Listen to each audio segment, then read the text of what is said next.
Sports Grind Season 3, Episode 14. My name's Tyler Wargo. And I'm Mcbride. And this will be the last show before we go on break. Obviously, I will be away, and obviously, it's Christmas time. So, with this Christmas special coming around and Christmas coming around, sports have been getting interesting. So, let's go right into it. We have NFL Week 14 to talk about, going with NBA from last night. So, without further ado, let's get right into it. NFL Week 14 scores happened. Saints down the Jets 30-9 in New York. Alvin Kamara had 120 yards with a 4.4 average and 1 touchdown. Alvin Kamara, obviously, he's back in the lineup for the Saints, and I am by far happy that he's back, and he did really well considering that he faced the Jets.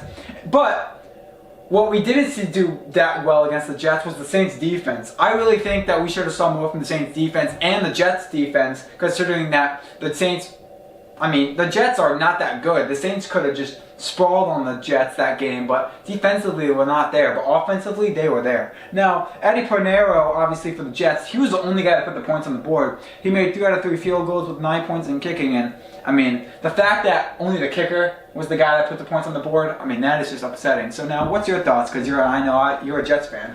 Yeah, the Jets really struggled offensively in this game. Zach Wilson had a very tough performance yet again. It's been a tough year for him in his rookie year, but hopefully he'll improve next year. But at the end of the day, it's been the Saints finally getting off their huge losing streak and finally got back on the win column. But the real question for them is, will they get on another winning streak to get them back into the playoffs? Because it's wide open right now. That was just a give-me win, considering that they faced the Jets. They are not looking good right now, the Saints. They're really not looking good with all the injuries. Obviously, the Jets, they're not doing well at all. They had no injuries and they're still doing really bad. But yeah, the Saints, no doubt they won against the Jets, but going forward, we're not going to see this much wins from the Saints going forward, and that's obviously upsetting to see. Falcons shockingly put an end to the Panthers 29-21. Total yards that the Falcons had was 318, and the total yards that the Panthers have was 334. Panthers, yes, we are finally seeing Cam Newton throw the ball. Obviously, he's been running the ball. He's been rushing, getting the most rushes himself. He hasn't really been relying on his wide receivers, but he finally threw the ball last game, but he still did not get the job done. Now, what's your thoughts on that? My thoughts on that game was that the Panthers are really in a tough spot right now. It really started with their offensive coordinator getting fired last week in Brady, and they don't really have a great offense the entire year. They've had so many quarterbacks from Sam Darnold to Cam Newton to P.J. Walker.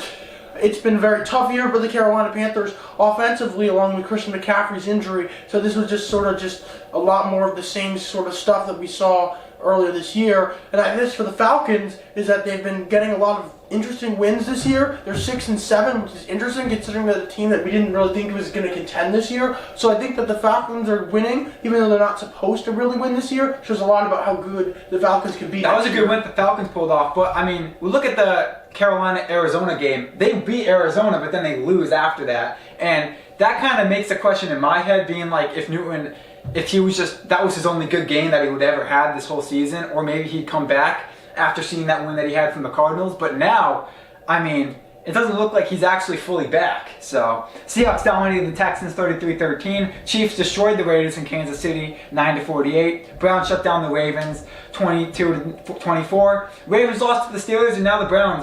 Wow. Ravens, they've been picking up some shocking losses as of late. Ravens' record is 8-5, which is still good. They're still playoff contending. Browns' record is 7-6. Great win that the Browns pulled off. Now, what's your thoughts on that? Yeah, basically what happened in this game that really hurt them was with the Ravens was that Lamar Jackson hurt his ankle, which is going to hurt them in the future. So we're going to see really how it's going to affect them, if he's going to play next week. That's kind of going to go really what's going to happen with the Ravens going forward. And as for the Browns got a really nice win. They really did. They really needed some offense, and they got some offense, and they got the job done. Their defense was a little shaky, but even with a backup quarterback and Tyler Huntley for the Ravens, I thought the Browns had a very good game, and they needed this win. Marquise Brown is also out for the Ravens, so obviously the Ravens, they're losing their players, but I don't think it's going to hurt them that much. It's a minor injury that Lamar Jackson has, but I really don't think it's going to result the Ravens going forward.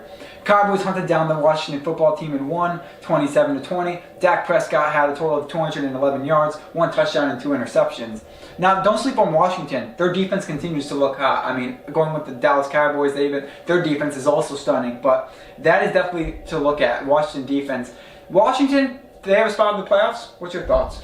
I think Washington can get a spot in the playoffs. I think they can. I think that they have a really talented defense. I think that Taylor Heineke's ready to ball, although he has COVID, so we'll see how that'll affect things. But I think even with him being out, I think that they have a good enough team, a good enough defense, a good enough run game, a really good wide receiver in Terry McLaurin. I think that the Washington football team could be one of the teams to beat. And they improved over the years, as we saw. Obviously, last season, Washington football team was, they were traumatizing to watch. But finally, this year, they actually made a comeback with Taylor Heineke and their defenders, and they've been making a comeback. So yeah. But if Washington goes into the playoffs, we won't be as shocked if they get out, because obviously there's a bunch of really good teams out there in the playoffs, going with the Cowboys, who they might have to face in the playoffs. So yeah, that's going to be hard. So Jaguars got crushed in Nashville, 0-20 against the Titans. Lions also got crushed 38-10 facing the Broncos. Chargers defeated the Giants 21-37. Justin Herbert, wow, this guy's continued to shock the world and the whole entire league with 275 yards, 3 touchdowns, and no interceptions. Austin Eckler also had a game as he had 67 yards, which is not much, but an average of 5.6, which is pretty good, and one touchdown. So Austin Eckler, he's obviously one of the best running backs that the Chargers ever had. But what do you think about Austin Eckler being the best Charger running back? Yeah, behind LaDainian Tomlinson, you can definitely make a case that Eckler might be the second best in their franchise. They've had a lot of really good running backs, but Eckler might be second. And as for the Chargers overall, they've been a very good team. Justin Herbert's played really well. You know what? I like the Chargers. LA is really good all around. You got the Rams, then you got the Chargers. But if we had to look, what LA team is the best? Rams or the Chargers? I'm going to go with the Chargers. I think I'm going to go Chargers. Wait, what? I was shocked. I'm shocked. Yeah, the Rams have an overall good roster, but I think that the Chargers play better. I thought you were going to say Rams. I'm like, yeah, no doubt it's going to be Rams right here, but Chargers, wow. Yeah, I think Rams, Matthew Stafford, obviously, ever since he came off of Detroit, he's been really stunning on the field. Yeah. And hold on, Sony Michel, OBJ, Von Miller, completely a Dodger type team, stacked type team. You know? But it's really are they going to put it together in the playoffs? That's really what it's going to come down to. You're right, but same goes with the Chargers as well. So wow, I'm really shocked that you said Chargers. I'm for Rams. Yeah, it's a surprise, but I believe in the Chargers this year. Yeah, they definitely improved. The beginning of the year they weren't that hot, but they definitely improved this season. So Bills good game in Cincinnati as the Bengals lost to the 49ers 26-23. Both teams are now 7-6. Jamar Chase was the man of the game with 77 yards, 15.4 average, and 2 touchdowns. Wow, Jamar Chase, he's staying with Cincinnati. This guy has continued to just shut it down. What's your thoughts? Yeah, Jamar Chase has been one of the most impressive rookie wide receivers in the league this year. He's been absolutely phenomenal for the Cincinnati Bengals. It's been crazy. He was drafted as in the first round, pick number 5 by Cincinnati, and everyone was upset. You need an offensive lineman to protect Joe Burrow. But you know what? It doesn't matter because Burrow and Chase have that connection from their and Joe Mixon. Joe Mixon didn't do that well for the Bengals that night. Yeah, of course. But he did really well too. So. Yes, Mixon, the running back, has been really good. But what I think with Chase and Burrow is that they really have a connection going, and I think it's really going to help them down the line into the future, just overall with their team. Chase and Burrow work just hand in hand, and it was a great selection by Cincinnati. But as for the Niners, who actually won this game, they're also good. They're also really good. Yeah, they're also really good. So I think that beginning of the season, I thought Garoppolo did not have it in them. I thought, obviously, ever since Kaepernick went, the 49ers were going to go as well. But no, Garoppolo has actually been improving a lot, as we've been seeing. 49er fans have been really shocked to see him play. Bills took the L to the Buccaneers, 33-27. Buccaneers are really off to a really good record. Better record than the Bills, matter of fact. Wow. I am shocked by that. And matter of fact, I'm also shocked that the Buccaneers have more of a shot than the Saints. I thought the Saints were going to have it this year, but no, the Buccaneers are owning the NFC East right now, and they have a huge shot going far in the playoffs. Now, what's your thoughts on the Buccaneers right now, especially pulling off that win against Buffalo?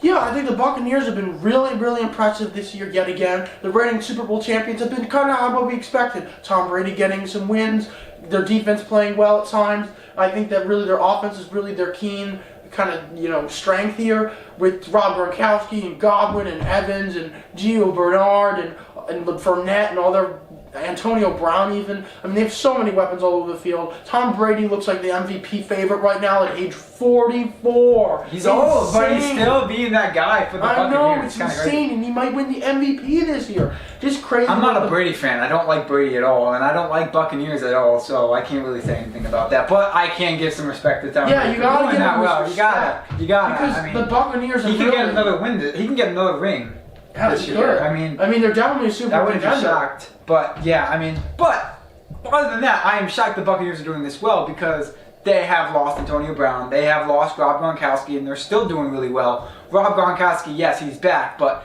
they have lost him this season already, so... Yeah, he missed a lot of weeks in the middle of the year. And having Tom Brady rely on Giovanni Bernard and Fournette like that, like they were his brothers, he's been doing so well, and I'm just shocked. Yeah, I'm very surprised. I'm really shocked. Packers owned the Bears in Green Bay 30-45. Cardinals lost to the Rams 30-23. James Conner had 31 yards with 2.4 average with 2 touchdowns. So for Arizona, James Conner was the guy to look at. And as for the Rams, Matt Gay had 3 out of 3 field goals with 12 points in kicking. Wow, that was really good. Matt Gay, obviously one of the best kickers in the league. Now, what's your thoughts considering that Arizona has actually been losing a lot of games and that the Rams actually pulled that really good win from them? It was a fantastic win for the LA Rams. It was fantastic. They needed to win badly. They weren't really winning against winning opponents, so they were kind of in a little bit of a in-between phase. And even when they added OBJ and Von Miller in the middle of the year at the deadline, it was sort of like, well, are they really that good? And they need to have a good win, and they destroyed the Cardinals in that game. It was really fun to watch. Kyler Murray, he had a really good game too, but the Cardinals ended up losing. And Hopkins is hurt, and he's going to be out for the rest of the regular season, and he's just going to maybe come back in the playoffs. So the Cardinals really... And they already lost too because they went down 3 spots from the number 1 seed to number 3 seed. So the Cardinals got to get back on the winning They got to fight. I mean, it's going to be shocking if we don't see the Cardinals go into the playoffs, considering what season we had saw from them. But yes, I mean, I won't be shocked if the Cardinals don't make it to the playoffs because they got the Rams to face. They got the Rams in their division, and the Rams. Yes, they've been that, win-loss type team, but, I mean, they've been keeping up their wins consistent as of late, and, yeah, I won't be surprised to see the Rams surpass the Cardinals. Last night, Chiefs knocked down the Chargers 34-28. Chiefs are now 10-4. Chargers are now 8-6. Man of the game was Travis Kelce, no doubt. He had 191 yards, 19.1 average, and 2 touchdowns. Travis Kelce, wow, one of your best wide receivers that the Chiefs ever had in their franchise. And now, what's your thoughts on that? That was a big game that Chiefs fans love. Yeah, I mean, Patrick Mahomes and Justin Herbert had a duel, and Mahomes won the duel. And that's just simply how it was. I mean, Mahomes played better than Herbert just by just a smidge. I thought the Chargers had it, though. I swear I thought the Chargers were going to win that game. I thought so, too. But you know what? Patrick Mahomes is a truly great quarterback and one of the best quarterbacks. He did have a slump, though, this year. He did have a slump. He's like, He did. He went on a slump in the beginning of the year, but he's actually gotten back on it. And Travis Kelce had a great game, too. I mean, don't forget about what Kelce did in that game. Don't sleep on Kelce. He's really good. Going with the whole rest of the team. I mean, obviously you have Tyreek Hill. Obviously, you got Tyreek Hill and you got Clyde Edwards-Helaire. Yep. Clyde Edwards-Helaire didn't have that good of a game, but all around for the Chiefs, he's a great performer. So obviously the Chiefs. Yeah, the Chiefs had a lot of great performers, and I think they're really going to be a sleeper Super Bowl contender. Yeah, and they put on a show last night, which everyone loved to see. So NBA action from last night. Pacers topped the Pistons in Indiana, 113-122. 76ers dominated the Nets, 105-114. 76ers record is now 15-15. Nets record is 21-8. I mean, wow, the Nets record is really good right now. Man of the game for that game was Kevin Durant. He had 11 rebounds, 8 assists, and 34 points. And now, 76ers could have won that game, considering that they should have played more defense, especially when guarding Durant. Durant, we saw so many open shots by Durant last night. We saw barely any fadeaways. We saw barely any, going for the rims. Most of those shots were all threes. And Kevin Durant, I mean, he's no doubt one of the best guys in the franchise. And 76ers, in order for them to win that game, they definitely had to do more guarding on Kevin Durant. Maybe a two-man on Kevin Durant, but it was not working out for them. Now, what's your thoughts on that game?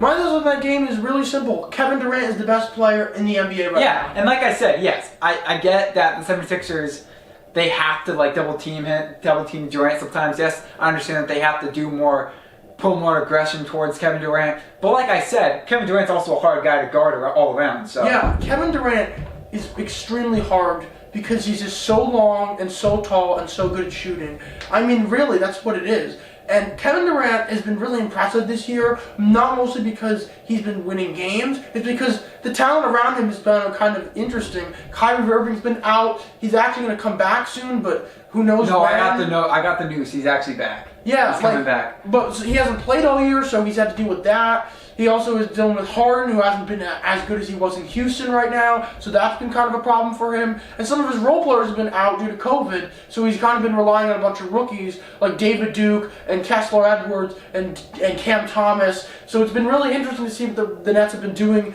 with all of them stacked against them right now, and Durant's been completely coming. I feel like it's going to be adjustment for Kyrie Irving and James Harden, not really for KD, because he balls on any team. Any team you put him on, he balls on. Like Thunder, Warriors, he balls on. Yeah. But for Irving and Harden, those are some guys that really, it takes time for them to get used to who they're playing with. Yeah, definitely. And when Irving comes back, it's going to be interesting to see who's going to be the secondary scorer behind Durant. Will it be Irving or will it be Harden? It could be Patty Mills as well. Patty Mills, obviously, he puts on a show as well for Brooklyn. So Knicks troubled the Rockets in Houston, 116-103. Let's go. I mean, imagine being a Knicks fan.